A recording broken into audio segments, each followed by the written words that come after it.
Welcome to our शिक्षा channel. Video शुरू करने से पहले हमारे चैनल को सब्सक्राइब, लाइक तथा बेल आइकन को प्रेस जरूर कर दें।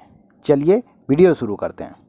इस वीडियो में हम डिपेंडेंट फिजिकल क्वांटिटीज़ को समझने की कोशिश करेंगे। आखिर डिपेंडेंट फिजिकल क्वांटिटीज़ क्या होती हैं और किस तरह से वो बिहेव करती हैं। तो फिजिक्स में हमने ज़रूर पढ़ा होगा डिस्टेंस।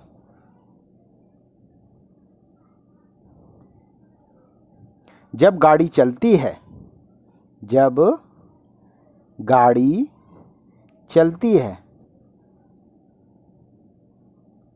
तो डिस्टेंस भी बढ़ता है और वो समय के बढ़ने के साथ बढ़ता है। जैसे जैसे समय बढ़ता है, जैसे जैसे समय ग्रो करता है, वैसे वैसे डिस्टेंस ग्रो करता है। देखिए यहाँ पे ये टाइम ग्रो करेगा तो डिस्टेंस भी ग्रो करेगा। इसी तरह से अन्य एग्जाम्पल से भी इसे बात समझने की कोशिश करते हैं। इसको अन्य एग्जाम्पल से भी समझने की कोशिश करते हैं। जैसे एक सिनेमा हॉल है, उसमें लोगों को बिठाना है। सिनेमा हॉल में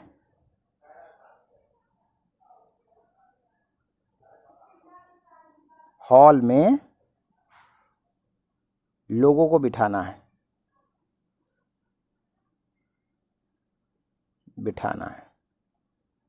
तो वहां पर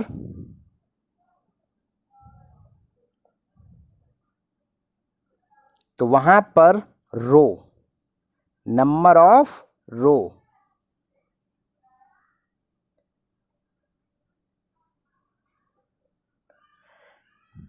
अगर बढ़ा दें तो हॉल के अंदर आदमी बढ़ जाएंगे। अगर सिनेमा हॉल में नंबर ऑफ रो बढ़ा दें तो आदमी बढ़ जाएंगे। इसी तरह से जब हम लड्डू खरीदने जाते हैं तो अगर हम किलोग्राम बढ़ा दें तो लड्डू बढ़ जाएंगे।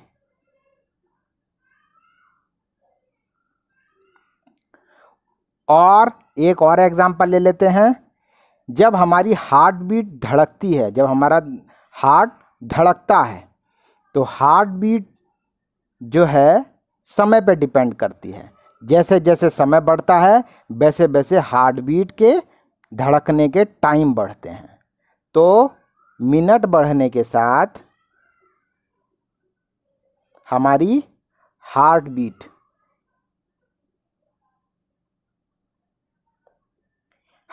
बढ़ती है। ठीक है, तो आप यहाँ देख रहे हैं कि जब टाइम बढ़ता है तो डिस्टेंस बढ़ता है, नंबर ऑफ रो बढ़ते हैं तो सिनेमा हॉल के अंदर आदमी बढ़ाए जा सकते हैं। जैसे जैसे हम किलोग्राम बढ़ाते जाते हैं लड्डू बढ़ता जाता है। तो जैसे जैसे मिनट बढ़ाते जाते हैं वैसे वैसे हार्ट बीट बढ़ती जाती है। तो इसी तरह से मतलब हार्ट बीट की संख्या बढ़ती जाती है। तो इसी तरह से ये जितनी भी क्वांटिटीज़ हमने ली हैं ये डिपेंडेंट फिजिकल क्वांटिटीज़ हैं जो दूसरे पे डिपेंड करती है। तो फिजिक्स में डिस्टेंस और टाइम के लिए हम प्रपोर्शनल यूज़ करते हैं। तो आदमी और नंबर ऑफ रो के लिए भी प्रपोर्शनल यूज़ होगा, लड्डू और किलोग्राम के लिए भी प्रपोर्शनल यूज़ होगा, और हार्ट बीट और मिनट के लिए भी प्रपोर्शनल यूज़ होगा। तो ये सभी फिजिकल क्वांटिटीज़ क्या होंगी? प्रपोर्शनल होंगी। तो आपने फिजिक्स में देखा होगा कि जब प्रपोर्शनल का साइन हटता है तो क्या हो जाता है? तब इक्वल टू लग जाता है और एक कांस्टेंट भी लग जाता है। तभी हम प्रपोर्शनल को हटा सकते हैं, वरना हम प्रपोर्शनल को नहीं हटा सकते हैं। तो इसको फिर से देख लेते हैं। जैसे कि डिस्टेंस और टाइम में क्या हो जाएगा? Distance is equal to constant into time. और आगे देख लेते हैं, आदमी equal to constant into row. Laddoo में देख लेते हैं, laddoo is equal to constant into kilogram. और हार्ट बीट में कांस्टेंट इनटू मिनट। आखिर ये कांस्टेंट है क्या? ये कांस्टेंट होता है रेट। ये कांस्टेंट के होता है रेट। तो रेट केवल फिजिक्स में ही नहीं होता, रेट मैथ में भी होता है। और रेट को तो हम बहुत ज़्यादा यूज़ करते हैं, लेकिन हम उस पर थोड़ा ध्यान नहीं देते हैं। तो के जो होता है ये रेट होता है, ठीक है। तो रेट के एग्जाम्पल्स को हम क्वेश्चंस में देखते हैं। देखिए यहाँ पे, देखिए एक रो में आदमी, जो सिनेमा हॉल था उसमें एक रो में आदमी थे 20। टोटल रो कितनी थी सिनेमा हॉल में? 50। तो टोटल आदमी कितने हुए? 50 × 20, ठीक है। तो यहां पर ये जो 20 है ये है रेट, ये है रो और ये है आदमी। तो आदमी निकालने के लिए हमें रेट में रो की मल्टीप्लाई करनी पड़ेगी, तभी आदमी निकलेंगे, ठीक है। नेक्स्ट क्वेश्चन में देख लेते हैं। एक बॉक्स में बुक हैं 25। तो यहां पे रेट क्या हो जाएगा? ये एक बॉक्स में बुक रेट हो जाएगा, ठीक है। और हमारे पास बॉक्स अगर गिवन है तो हम टोटल बुक निकाल सकते हैं। तो इस तरह से रेट का हम इस्तेमाल करते हैं।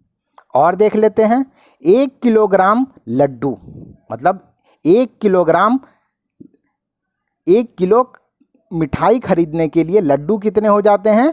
20। मतलब 1 किलोग्राम लड्डू में लड्डू कितने रहते हैं? 20 लड्डू रहते हैं। तो ये हो जाएगा हमारा रेट। टोटल किलोग्राम अगर हमारे 10 हैं तो टोटल लड्डू कितने हो जाएंगे? 10 × 20। इसी तरह से 1 मिनट में हार्ट बीट कितनी टाइम्स धड़कती हैं? 72 टाइम्स। टोटल मिनट अगर 60 हो जाएंगे तो यहाँ पे ये जो है रेट हो जाएगा, ये रेट हो जाएगा। और टोटल मिनट्स क्या हो जाएंगे? तो टोटल मिनट्स तो एक फिजिकल क्वांटिटी हो जाएगा, और दूसरी जो फिजिकल क्वांटिटी है जो कि हार्ट बीट है, तो वो इस रेट और इस फिजिकल क्वांटिटी से मल्टीप्लाई करके निकल जाएगी, ठीक है। फिर आगे देख लेते हैं। 1 स्क्वायर मीटर, 1 स्क्वायर मीटर अगर ज़मीन खरीदते हैं तो कॉस्ट पड़ती है 95 रुपीज़। तो टोटल स्क्वायर मीटर खरीद रहे हैं भाई 756। तो कॉस्ट टोटल कितनी हो जाएगी? 756 × 95। तो यहाँ पे ये रेट हो गया, ये एक फिजिकल क्वांटिटी हो गई, और दूसरी फिजिकल क्वांटिटी, इन दोनों की मल्टीप्लाई करके निकाल लेंगे। तो इस तरह हम जितने भी एग्जाम्पल देख रहे हैं, तो मल्टीप्लाई करने की कंडीशन क्या है? मल्टीप्लाई करने की कंडीशन केवल एक ही है कि हमें या तो रेट गिवन होना चाहिए, सबसे जो नेसेसरी चीज़ है रेट गिवन होना चाहिए, रेट के बाद एक फिजिकल क्वांटिटी गिवन होनी चाहिए, और फिर हम दूसरी फिजिकल क्वांटिटी उन दोनों की मल्टीप्लाई करके निकाल लेते हैं।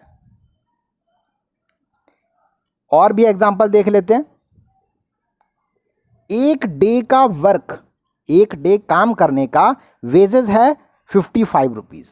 मतलब कोई महिला है या कोई जेंट्स है जो काम करता है, मजदूरी करता है, तो एक दिन अगर काम करता है तो उसे मजदूरी मिलती है 55 रुपये।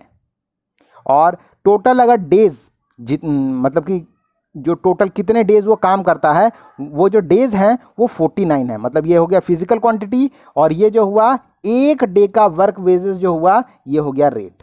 रेट हमेशा एक जो फिजिकल क्वांटिटी होती है वो एक से शुरू होगा, मतलब वो एक रहेगी और दूसरी फिजिकल क्वांटिटी को बताएगा, तो इसी को हम रेट कहते हैं। तो एक डेज वर्क के लिए जो वेजेस है 55 रुपीज़ है। तो टोटल डेज कितने हैं? 49। तो टोटल वेजेस कितने हो जाएंगे? 55 × 49। इसी तरह से एक टैंक को भरने के लिए बकेट्स ऑफ वाटर कितने चाहिए? 15। तो ये हो गया रेट, इसकी एक फिजिकल क्वांटिटी। टोटल टैंक कितने हैं? 25। तो टोटल बकेट्स कितने हो जाएंगे? दोनों की रेट की और फिजिकल क्वांटिटी की मल्टीप्लाई करके हम टोटल बकेट्स निकाल सकते हैं। इसी तरह से एक लास्ट क्वेश्चन है। जिसमें एक प्लांट को जरूरत पड़ती है कप्स ऑफ वाटर, कितने कप्स ऑफ वाटर की जरूरत पड़ती है? 2 कप्स ऑफ वाटर की जरूरत पड़ती है। टोटल प्लांट्स कितने हैं? 4। तो टोटल कप्स ऑफ वाटर अगर पूछें तो क्या हो जाएंगे? 2 × 4। तो यहाँ पर रेट जो है, ये रेट है, ये फिजिकल क्वांटिटी है। तो रेट और फिजिकल क्वांटिटी की मल्टीप्लाई करके हम क्या निकाल सकते हैं? Total cups of water. अक्सर देखा गया है कि बच्चों को ये कन्फ्यूज़न रहती है, जो छोटे बच्चे होते हैं उन्हें कन्फ्यूज़न रहती है कि कहाँ मल्टीप्लाई करना है, कहाँ डिवाइड करना है। तो अभी हमने केवल मल्टीप्लाई की कंडीशन समझाई है कि इसमें सबसे पहले तो एक रेट रहता है, एक फिजिकल क्वांटिटी रहती है और दूसरी फिजिकल क्वांटिटी निकाली जाती है। अब इसमें सवाल ये उठता है कि कौन सी फिजिकल क्वांटिटी निकाली जाएगी और कौन सी फिजिकल क्वांटिटी सवाल में गिवन रहेगी, तब हम मल्टीप्लाई करेंगे।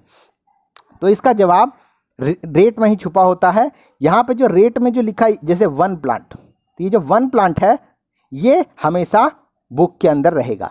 जो 1 प्लांट होता है वो फिजिकल क्वांटिटी, यहाँ पे 2 फिजिकल क्वांटिटी, एक तो प्लांट है, एक कप्स ऑफ वाटर है। तो प्लांट जो है ये बुक में हमेशा क्वेश्चंस में हमें मिलेंगे और जो कप्स ऑफ वाटर है ये निकालना रहेगा।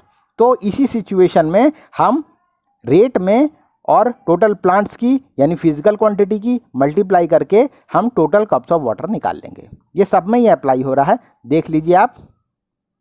यहाँ पे एक टैंक लिखा हुआ है, तो यहाँ पे टोटल टैंक दे रखा है। जो एक एक है वही दे रखा है क्वेश्चंस के अंदर। 1 डेज दे रखा है तो टोटल डेज दे रखा है। तो ये चीज़ें गिवन रहेंगी और हम टोटल वेजेस जब निकालेंगे तो एक तो रेट की और एक फिजिकल क्वांटिटी की मल्टीप्लाई कर देंगे। तो मल्टीप्लाई करने की यही कंडीशन है। इसी सिचुएशन में केवल मल्टीप्लाई करते हैं और कोई भी ऐसी सिचुएशन नहीं है जिसमें मल्टीप्लाई किया जा सके। और देख लीजिए यहाँ पे 1 स्क्वायर मीटर दे रखा है, तो यहाँ पे टोटल स्क्वायर मीटर दे रखा है। तो फिजिकल क्वांटिटी क्या हो गई? Total square metre. तो जो 1 स्क्वायर मीटर है, जो 1 है वो हमारी पहली फिजिकल क्वांटिटी रहेगी और दूसरी फिजिकल क्वांटिटी हम रेट और पहली फिजिकल क्वांटिटी को मल्टीप्लाई करके निकाल लेंगे। और देख लीजिए जो थे हमारे एग्जांपल, यहाँ 1 मिनट दे रखा है तो टोटल मिनट हो गए यहाँ पे। तो पहली फिजिकल क्वांटिटी क्या हो गई? हमारी टोटल मिनट। ठीक है, और इसी तरह से और आगे देख लेते हैं। यहाँ पे देखिए 1 किलोग्राम है तो यहाँ टोटल किलोग्राम हो गए। ठीक है, तो पहली फिजिकल क्वांटिटी क्या हो गई? ये, और दूसरी फिजिकल क्वांटिटी ये हो गई। और ये निकलेगी कैसे? ये निकलेगी कैसे? ये निकलेगी पहली फिजिकल क्वांटिटी इनटू रेट। ठीक है, इसी तरह से यहाँ देख लेते हैं। यहाँ पर क्या हो गया? 1 बॉक्स है तो टोटल बॉक्स दे दिया। तो पहली फिजिकल क्वांटिटी क्या हो गई? ये, और निकालना क्या रहेगा हमें? Total book. तो टोटल बुक क्या हो जाएगी? दूसरी फिजिकल क्वांटिटी। तो ये कैसे निकलेगी? रेट में पहली फिजिकल क्वांटिटी की मल्टीप्लाई करके निकलेगी। तो यही कंडीशंस होती हैं जो मल्टीप्लाई की कंडीशंस पर अप्लाई होती हैं। अब एक और बात समझ लेते हैं, इससे रिलेटेड वर्ड प्रॉब्लम के जो क्वेश्चंस होते हैं कैसे बनते हैं। देखिए यहाँ पे एक क्वेश्चन है, अ शॉपकीपर हैज़ 50 बॉक्सेस, मतलब एक शॉपकीपर के पास 50 बॉक्सेस है, यानी कि हमें ये गिवन हो गया टोटल बॉक्सेस। टोटल बॉक्सेस कितने हैं? 50। There are 48 fruits in 1 box. तो यानी रेट क्या हो गया हमारा? 48 फ्रूट्स इन 1 बॉक्स। ठीक है, अब देखिए यहाँ पे, यहाँ 1 बॉक्स लिखा हुआ है, तो 1 बॉक्स, तो यहाँ पे टोटल बॉक्स दे रखा है। तो यहाँ पर जो दूसरी फिजिकल क्वांटिटी है वो क्या होगी? फ्रूट्स। यहाँ 2 फिजिकल क्वांटिटी हैं, एक फ्रूट्स है, एक बॉक्स है।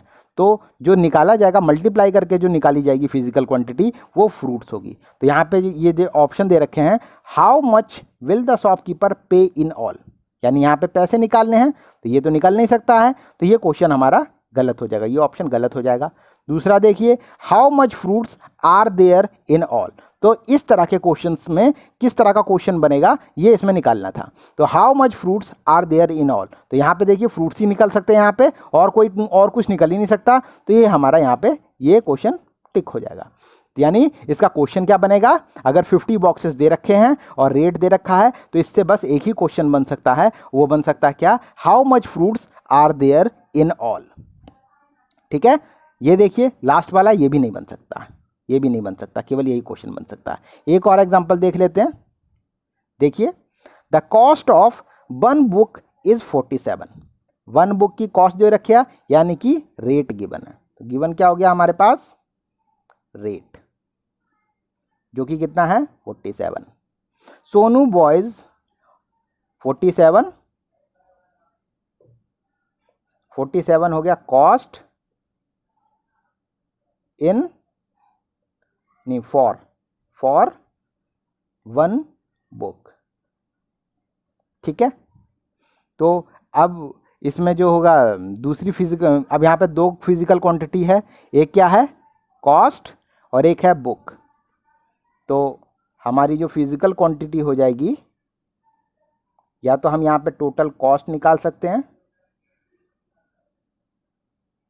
या टोटल बुक। लेकिन इस तरह के क्वेश्चंस में हमेशा जो वन बुक होता है, जो सी फिजिकल क्वांटिटी वन होती है रेट के अंदर, वो हमें गिवन होता है, तभी हम मल्टीप्लाई करके दूसरी फिजिकल क्वांटिटी निकालते हैं। तो यहाँ पे बुक वन है, तो यहाँ बुक गिवन है। कितनी बुक्स हैं? सोनू बॉयज बाइज 23 बुक्स, तो ये 23 गिवन है। तो इसको भी मल्टीप्लाई करके निकालेंगे। तो यहाँ पे क्या पूछा जाएगा? Total cost. तो यहाँ आप देखिए किस तरह का क्वेश्चन है, यहाँ पे किस तरह क्वेश्चन बनेगा।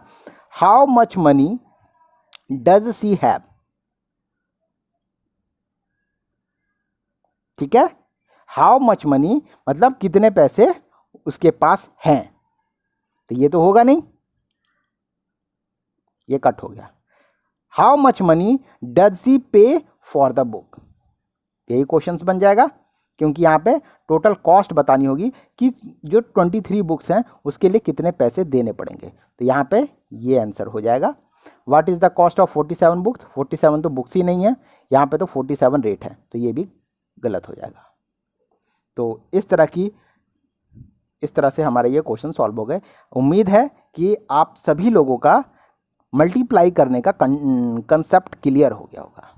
आप किसी भी क्वेश्चंस में आप मल्टीप्लाई कब किया जाता है कभी सवाल से नहीं पूछेंगे, आप ऑटोमेटिक है समझ पाएंगे कि इस सवाल में मल्टीप्लाई करना है, और आप अच्छे तरीके से समझ पाएंगे।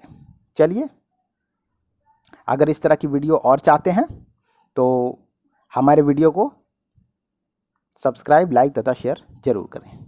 चलिए, धन्यवाद।